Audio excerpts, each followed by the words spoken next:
She was laughing with him when I dropped her coat. Not at him with him. That soft, shoulder-tipping laugh she used to reserve for when I did something clumsy and charming. Now it was his. And the worst part? She didn't even notice me.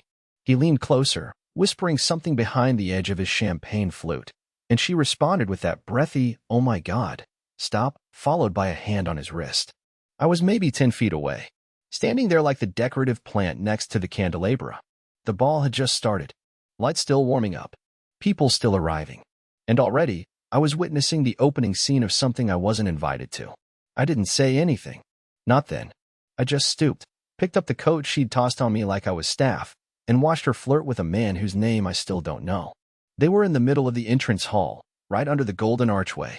Guests walked around them, waiters passed by, but it was like they existed in some velvet bubble, and I was pressing my nose against the glass. No one saw me. Not even her. I walked up slowly, not sure what I'd say. Not sure if I wanted to scream, or just disappear. My shoes squeaked, loud and ridiculous, and still, she didn't flinch. When I reached them, I cleared my throat. She turned. No guilt. No panic. Just surprise. "Oh, hey," she said, like she'd forgotten I was real. The guy smiled at me, like I was some coworker interrupting a lunch meeting. "Everything okay?" she asked. "Not you look upset." "Not I'm sorry. Just, everything okay?" I looked at her, at him, at the space between them that felt more intimate than our bedroom had in months. And then I said something that would change everything. I looked straight at him and said, "You can have her. But you should know, she's allergic to lies, compliments, and accountability." The smile dropped. From both of them. She hissed my name, but I'd already walked past them. Past the guests. Past the coat check. Out through the wide glass doors into the cold, where I finally exhaled the breath I'd been holding for a year and a half. Because the truth is, the moment she forgot I was standing there, she reminded me of everything I'd been refusing to see. And this story? It doesn't start with heartbreak. It starts with the moment I decided I was done begging to be seen. By the time I reached the car, my hands were shaking. Not because of the cold, that Ohio spring cold that still tries to pretend it's February, but because my body had finally caught up with what my heart already knew. I sat behind the wheel, not starting the engine, just staring at the reflection of the ballroom entrance in the side mirror. My wife was still inside. Laughing? Crying? Apologizing? Who knows? I didn't check. I didn't care. That night, I didn't go home. I didn't go to a bar either, not because I didn't want to, but because I knew I'd end up drunk texting her some pathetic line like, "Why did you do this to me?" And I refused to give her that power. Instead, I drove to the only place that still felt like mine, the back lot of my old high school, where the football field lights were off and the silence didn't require explanation. I slept in the car, jacket over my chest, phone on silent. When I woke up, the first thing I did was open our shared cloud storage. I don't even remember why. Maybe part of me hoped to see photos from the ball. A breadcrumb of her pretending to still love me. What I found instead was a folder. It was called Receipts Receipt. Inside were screenshots. Dozens of them. Some from text threads I didn't recognize. Others from a private email I hadn't seen before. Hers. But not hers. Not the one we used for Amazon orders or Netflix. This one was slick, secret, filled with things no spouse should ever have to read. There were messages between her and Arlo. I knew it had to be him stretching back 6 months. Him, "That dress tonight? I'm not sure I'll survive." Her, "Then you better behave. My husband's catching on." Him, "Let him catch. He'll never know what to do with what he finds." Her, "You're terrible." Him, "You love it." Her, "God help me, I do." There were others. Late night exchanges. Photos. One of them in a hotel robe. Another of her hand, wearing the watch I gave her for our 5th anniversary, resting on his bare shoulder. And the worst part? She saved them. She kept them all. Labeled, sorted, even time-stamped. Like trophies. Like proof. I scrolled and scrolled until my vision blurred, until my thumb ached from swiping, until my throat closed from trying not to scream. Why save these? Was she planning to use them? Brag about them? Or was this her way of remembering the only moments she actually felt alive? By the time I looked up, it was morning. The sun was lighting up the old football bleachers, and I was still parked like a loser with nowhere to go and a marriage that had quietly died months ago, only I had missed the funeral. I drove home, not to see her, not to talk, but to change my clothes and pick up waffles from the neighbors. When I opened the front door, the house smelled like her perfume. The one I used to love. The one I once said reminded me of summer mornings and apple skin. Now it just smelled like betrayal. And there she was, standing in the kitchen like nothing happened. Hair tied up. Coffee in her hand. That robe. You didn't come home, she said, like I'd broken curfew. I nodded. Hung my coat. Then I asked one question. Did you delete the folder? Her eyes flickered. Just once. I don't know what you're talking about. And that was the moment I knew. She was going to lie until the end. But what she didn't know was that I already had backups. 3 of them. Cloud synced. One on a flash drive I dropped in the bottom of the coffee canister the week before. And one more, printed. This wasn't going to be a confrontation. This was going to be a strategy. Because she flirted with him at the entrance ball.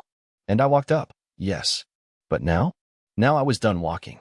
I was preparing to run and burn the ground behind me. I didn't yell. I didn't cry. I didn't accuse. What I did instead was stand in front of our open pantry, scoop 2 tablespoons of coffee into the machine, and press brew, all while she scrolled through her phone like she hadn't just detonated our entire marriage behind my back. I watched her fingers move. Calm, rhythmic, perfectly polished nails tapping through whatever fantasy world she was still living in. Probably texting Maribel or Arlo or one of the other corporate snakes from Valorium who still thought integrity was just a company buzzword. She didn't say a word. So I poured my coffee, sat down, and stared straight into the grain of our oak dining table, tracing the little groove where she'd once carved a heart into it with a fork. It was still there, faint, but present, like a cruel reminder of a version of her that might have existed once. After a few sips, I got up, walked into the bedroom, and opened the drawer under her vanity mirror. Inside was her makeup bag, a silk scarf she hadn't worn in months, and a black envelope I'd placed there earlier that morning. It didn't have a name on it. Didn't need one. She'd find it eventually. I left it right under her favorite lipstick. Inside the envelope were 2 things. A printed copy of the cloud screenshots, every message, every photo, even the flirty ones with emojis, and a single post-it note with just 3 words. I saw everything. That's it. No threat. No confrontation. No ultimatum. Just a mirror, held up so she could finally see the rot behind her reflection. I wasn't planning on being there when she found it. But fate, as it turns out, has an unholy sense of timing. I just returned from walking waffles when I heard her scream. Not the kind of scream that asks for help. The kind that realizes help was never coming. The kind that knows she got caught. When I stepped inside, the envelope was on the floor, half crumpled. The papers scattered like a murder scene of memories she couldn't bury fast enough. She stood there barefoot in our bedroom, hair tangled, eyes bloodshot. Where did you get these? She snapped. I looked at her like she'd asked me what planet we were on. They were on your cloud drive, I replied. You left the folder unlocked. Labeled it with an emoji, for God's sake. You invaded my privacy. I almost laughed. Almost. Instead, I walked past her. Calm. Slow. My body felt like it was moving underwater. You invited a man into our marriage, lied to my face, laughed with him in front of me, and now you want to talk about privacy? She followed me down the hall like she had something else to say, something rehearsed. But the look on her face wasn't guilt. It wasn't sorrow. It was fear. Not fear of me. Fear of losing control. Because for the first time in years, she realized she wasn't running the script anymore. I grabbed my laptop bag and keys. I'm not leaving forever, I told her. Just enough to clear my head. Don't call. Don't follow. And whatever you do, don't try to play innocent. You lost that right when you giggled like a schoolgirl while I stood 3 feet away. And just before I walked out, I stopped at the doorframe. You think this is the end? It's not, I said, voice steady. This is the start. Of me, without you. Then I walked out. I didn't know where I was going. I didn't know how long I'd be gone. But I knew one thing, whatever came next, I wasn't going to be the man she pitied. I wasn't going to be the man she brushed off with half-lies and apologetic kisses that meant nothing. She started a war with smiles and secrets. I was going to finish it with silence and truth. It took me 3 days to come back. Not because I forgave her. Not because I missed her. But because I needed to look her in the eye when I finally said the words that had been strangling me in silence. I know who you are now. And I can't unknow it. But before I said anything, I planned one more move. See, when I left the house with just my laptop bag and keys, I wasn't entirely honest. I hadn't gone to a motel, or crashed at a friend's, or even slept in my car again. I went to my cousin Noah's place, the one person in my family who'd always seen through Serafina. He used to call her polished chaos. I thought it was jealousy. Now I think he was clairvoyant. Noah's wife, Jules, is a tech forensic specialist. Not the movie kind. No black vans are hacking into satellites, but she can trace metadata and scrub digital timelines like it's a Sudoku puzzle. I showed her the screenshots. I didn't ask her to go digging. She just raised her eyebrows and said, "Give me the iPad." Serafina had forgotten to log out of her side account on the shared device. Within 2 hours, Jules had access to emails that confirmed hotel bookings, ride shares, even restaurant reservations billed to a card she thought I'd never see. But one email stood out. A reservation. For this Friday night. 2 people. 8 p.m. At Murano's. That wasn't just any restaurant. It was our place. The place we used to go once a year, on our anniversary.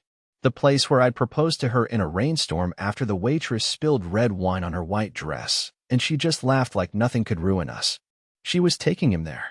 So I made a choice. I went back home Friday afternoon like nothing happened. She was in the kitchen, pretending to slice lemons like we were hosting a summer party. The envelope was gone. Her face was neutral, calm like the surface of a pond that's already swallowed the body. "You look better," she said, not looking up. "Yeah," I replied. "Got some clarity." We made small talk. She asked if I was hungry. I said no. She said she had plans later with some of the women from her office. I just nodded. At 7:45, she walked out in a black dress I hadn't seen in months. Something inside me winced. Not because she looked beautiful, she did, but because I remembered the first time I saw her in that dress. It was at my promotion party. The night she told me she was proud of me. The night I believed every word she said. Now she wore it for him. And then she left. At 7:58, I parked 2 blocks away from Murano's, across from the bakery where I used to pick up cannoli on weekends. I waited 10 minutes. And then I walked. Not fast. Not angry. Just steady. I walked into the restaurant. It was warm inside. Jazz in the background. Wine glasses clinking. Tables full of people who still believed in each other. And there, in the back corner booth, was Serafina. And Arlo. She didn't see me at first. His hand was on her wrist. Her lips were forming that "you're bad" smile I used to think was only mine. Then she looked up, and her face changed. I didn't stop walking. I went straight to the maitre d'. "I'm sorry," I said, calm and polite. "I need a moment with the couple in the corner booth." He hesitated. I slipped him a 20. When I got to their table, Serafina was already sliding out of the booth, eyes wide, voice just above a whisper. "Hank, what are you?" I raised a hand. Not to threaten, just to stop her from digging her own grave. Then I turned to Arlo. "You've been eating off my plate for a while now," I said. "Figured you should finally pick up the check." He blinked. I placed a white envelope on the table, one nearly identical to the one I'd left under her lipstick. This one had screenshots printed on thicker paper. Then I looked at both of them. "You two deserve each other." "Really? I mean that. You're both shallow, secretive, and so desperate to feel special that you stepped on the one person who never lied to either of you." Serafina said my name again, but it didn't sound like my name anymore. It sounded like a request, like a defense, like a plea. I walked out. I didn't look back. Outside, the air was thick with spring humidity. Cars passed. People laughed. And I kept walking. Because that night, the truth wasn't just something I knew. It was something I handed over. And for once, it was them who had to decide what to do with it. 3 days passed after Murano's. 3 long, quiet, bizarre days where nothing happened on the surface, but everything was quietly unraveling beneath it. Serafina didn't come home that night. Not that I expected her to. But the funny thing is, I thought I'd feel satisfaction. Maybe even power. I didn't. I just felt hollow. Like I'd taken a wrecking ball to my own life and was now sitting in the rubble, holding a flashlight. I stayed at the house. Not for her, for waffles. For the photos on the walls that still showed smiles I now didn't trust. For the stupid habit of making coffee at 6:17 a.m. because I couldn't stand starting the day on a round number. And then, on the 4th day, my phone rang. Unknown number. Normally, I'd let it go to voicemail. But I picked up without thinking. "Mr. Hepler?" a voice said. It was male, mid-50s, firm but not aggressive. "Speaking," I replied cautiously. "This is Wallace Breen, managing partner at Valorium and Chase. I believe you're Serafina's husband." I felt the temperature in the room change. "Yes. I'm calling." Well, I intended to call her, actually. This was still listed on her emergency file. "Apologies. I didn't mean to involve you in anything professional. But now that I have you, maybe it's fate." I didn't speak. Just let the silence stretch, waiting. I've worked with your wife for almost 6 years, he continued. Smart woman. Brilliant, even. But she's been distracted lately. And after recent client feedback, some comments made during off-hours events, I've had to start asking uncomfortable questions. I didn't interrupt. I don't want to violate her privacy, he added, but I feel like you already know something is going on. I let out the smallest breath. She took a client to Murano's on Friday night, I said. He paused. That restaurant was not authorized for expense, he admitted quietly. And the client? Arlo Benson? Yes. That's what I feared. We received a complaint this morning from another partner who was dining there. Said she witnessed something inappropriate and unprofessional. There was another pause. I'm not calling to get involved in your marriage, he said. But if there's anything I should know, anything that might explain the decline in performance or the questions from legal, now would be the time. I didn't give him details. No revenge, no salacious monologue. I just said, you're right not to trust her version of things. He exhaled sharply. Thank you. When I hung up, I stared at my phone for a while. I wasn't sure if what I had done was vindictive or necessary. Maybe both. Maybe neither. But for the first time in weeks, I felt like I wasn't the only one carrying the weight of her choices. By that evening, her name was removed from the company directory. She didn't come home that night either. But something else did.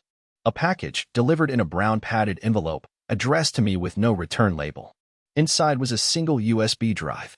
No note. No explanation. Just the drive. I didn't plug it in right away. Something about it felt like a trap, like a scab I wasn't ready to rip off.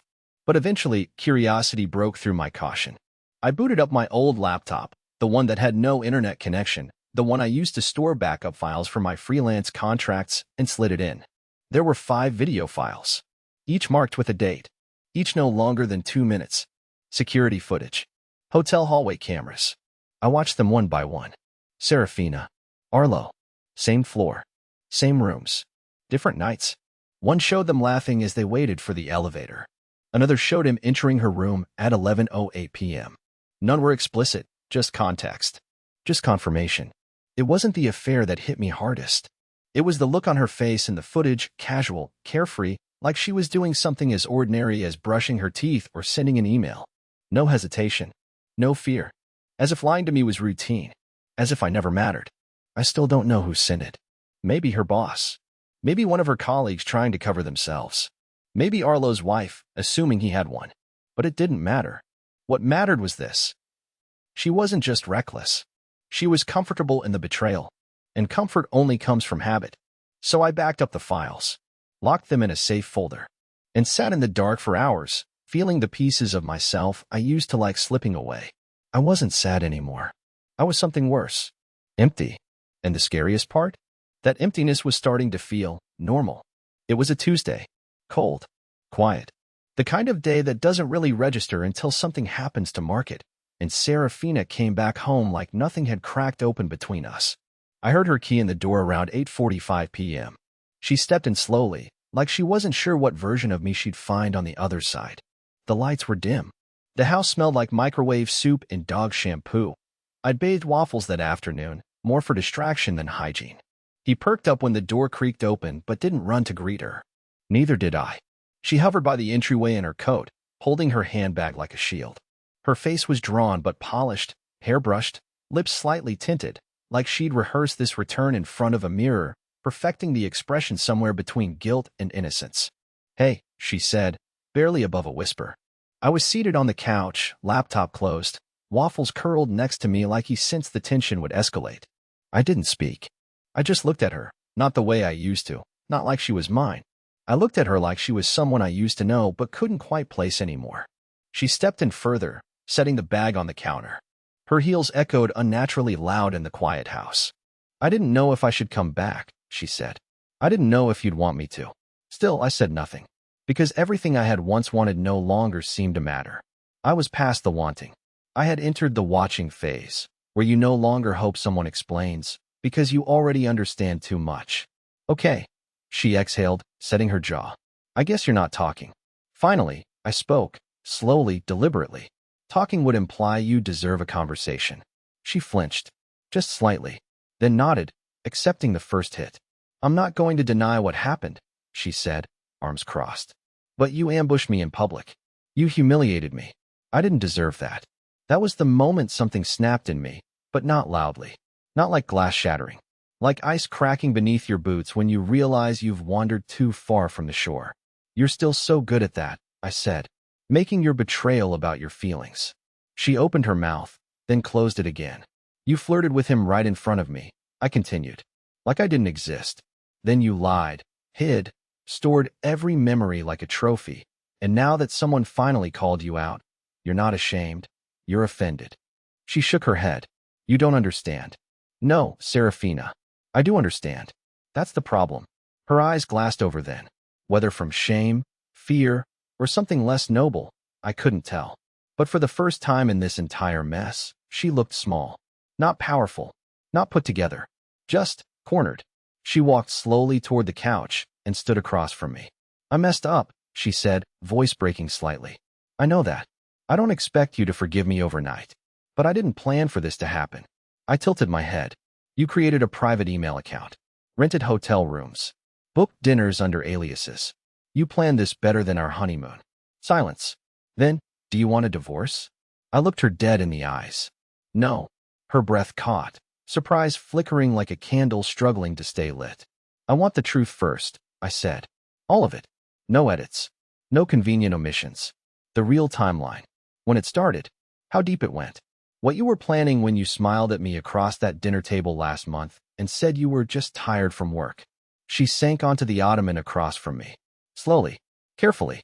I'll tell you, she said. But can I ask one thing first? I didn't answer. She looked at me, eyes pleading. Is there still a version of this story where you stay? I blinked. Then I said something that didn't sound like me. Not the me she married, anyway. That depends on how much of that story is fiction. And then I stood up and left the room. Not slamming doors, not throwing punches. Just letting her sit there alone, finally forced to rehearse a monologue for an audience that had stopped applauding. I didn't sleep that night. I stayed in the guest room, not out of some moral high ground, but because I couldn't stand the scent of her on our pillows. That faint trail of amber and musk used to calm me, ground me, made me feel like she was my home. Now it smelled like a mask she wore to kiss someone else. I sat in bed, half upright, lamp on, notebook open. Not a journal, just loose thoughts. Scattered, ugly, repetitive. I kept writing one sentence over and over. How did I not see it? At 2:12 a.m., the door creaked open. I didn't look up. She didn't speak right away, either. I heard her breathing. Soft, uneven, like she'd been crying or rehearsing. Maybe both. I didn't think you'd still be awake, she said eventually. I'm not asleep until this version of you stops existing. I answered without turning. She stepped in anyway, closing the door behind her like we were about to discuss the weather. I still didn't look at her. My pen hovered over the page, still. I owe you the truth, she whispered. No, I corrected. You owe me the truth without manipulating it. I finally looked up. She looked like hell, hair tangled, sweatshirt thrown over her nightgown, mascara ghosted under her eyes. But it wasn't her appearance that got me. It was the look, the vacant kind, of someone who had already convinced herself she was beyond redemption. She sat down on the edge of the bed, far enough to keep distance, close enough that I could smell the hint of wine on her breath. I lied about when it started, she began. It wasn't 6 months ago. It was 10. I didn't blink. It wasn't just Arlo. He was later. The second. That word broke something in me I didn't know was still intact. My stomach clenched. My jaw locked. Still, I didn't speak. The first was a man named Darren. From a strategy summit in Chicago, she continued. It was after our fight, the one about you turning down the DC job. I told myself I needed distance. But really, I needed control. Now I looked at her. So you slept with him to punish me? No, she said immediately, then winced. I slept with him because I thought he saw me. Because I felt powerful again. Because for one moment, I wasn't your wife. I was just wanted. You were wanted, I snapped. By the man who paid for your mother's hospital bills. Who took a second job while you went back to school. Who sat with you in silence when your sister relapsed instead of telling you to cut her off. She broke. Right then. A sob exploded from her chest, and she doubled over like the weight of her own choices had finally caught up to her bones. I know, she choked. I know. And I hate that I did this. I hate that I let myself become someone I swore I'd never be. I sat still, numb, hollowed out. Then she said something that made the entire room tilt sideways. I stopped it. A month ago. Cold turkey. Deleted the burner email. Blocked him. I was going to tell you. I just didn't know how. And then you showed up at the restaurant, and I realized I waited too long. You think stopping matters? I asked, voice trembling. You think regret rewrites 10 months of lies? She looked up, her eyes pleading. I don't expect it to. I just didn't want you to find out like that. That, like a husband watching his wife get flirted with, wasn't enough humiliation. I want to fix this, she said softly. I laughed, a sound that felt foreign in my throat. You think there's a fix? She didn't reply. I want to fix it too, I added. She looked hopeful, a flicker. But I crushed it in the next breath. I want to fix me, because you broke something that doesn't belong to you anymore. She wiped her face, tried to say something, then stopped herself. I watched her stand, defeated, and cross the room to leave. At the door, she turned and said one last thing. I still love you. I shook my head. Then why do I only believe you when you lie? She closed the door behind her. And for the first time since this all started, I started to cry, not for her, not for the marriage, but for the man I used to be before she hollowed him out for attention. But tomorrow? Tomorrow I'd wake up and start becoming someone else. Someone who didn't ask to be loved in pieces. 2 weeks. That's how long it's been since she said, I still love you. 2 weeks of tension humming between walls that used to echo with laughter. 2 weeks of whispered apologies, overcooked dinners, and silence that clung to everything like smoke. But also 2 weeks of clarity. Because something shifted that night in the guest room, something I couldn't name right away. It wasn't closure. It wasn't rage. It was peace, I think. Fragile, new, untested peace. The kind that comes not when something is fixed, but when you finally let go of trying to fix it. She asked me, gently, if I'd consider therapy. Not as a couple. Just for me. I said I already started. And I had. The week after Murano's, I walked into a small practice down the street and poured my story out to a woman named Lorraine, who wore cardigans that smelled like chamomile and looked at me like I was more than just the wreckage of a man someone stopped loving properly. And then last night happened. I came home after a long walk with Waffles, who now follows me like a shadow, like he knows something about loyalty even we humans don't, and found a letter on the dining table. Not a text. Not an email. An actual, handwritten letter. It was from her. 10 pages. Neat cursive. No justifications. No finger-pointing. Just a brutal inventory of her choices, of how she'd become someone she didn't recognize, and how somewhere along the way, she'd stopped seeing me as a person and started treating me like a fixture in her life, permanent and unbreakable. She ended the letter with this. I don't expect you to forgive me.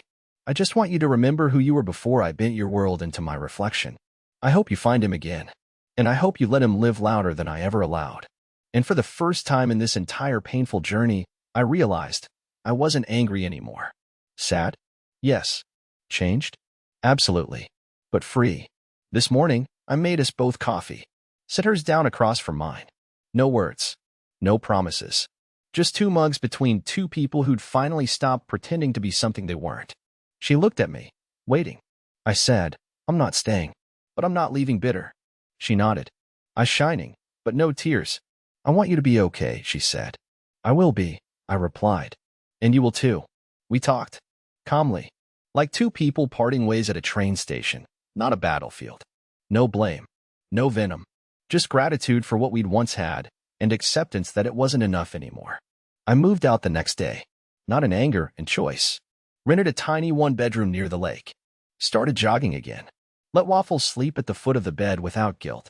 I even pulled out my old guitar, the one I hadn't touched since before we were married. And tonight, for the first time in months, I played. Not for anyone. Not to forget. But because music reminded me that I was still here. Still me. So no, we didn't reconcile. We didn't rebuild the castle. But we did walk away without burning it down. And in a world full of bitter endings, that's the closest thing to a happy one I could have hoped for. And maybe, just maybe, that's the beginning of something better.